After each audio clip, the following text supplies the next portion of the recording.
एक सुंदर कविता आहे. वेळ नाहीये असं म्हणणाऱ्या प्रत्येकासाठी. 12 तासाचा प्रवास 4 तासांवर आला तरी माणूस म्हणतो वेळ नाही. 12 माणसांचं कुटुंब 2 माणसांवर आलं तरी माणूस म्हणतो वेळ नाही. 4 आठवड्यांनी मिळणारा निरोप आता 4 सेकंदात पोहोचू लागला तरी माणूस म्हणतो वेळ नाही.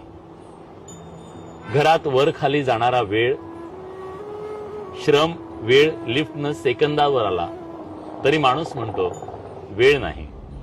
कधी दूरच्या माणसाचा चेहरा पाहण्यासाठी 6-6 महिने लागायचे. आज एका व्हिडिओ कॉलवर माणसाला पाहू शकतो पण तरी माणूस म्हणतो वेळ नाही.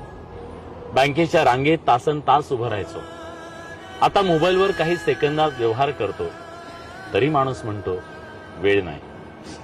एकेकाळी काही आठवड्यांचा कालावधी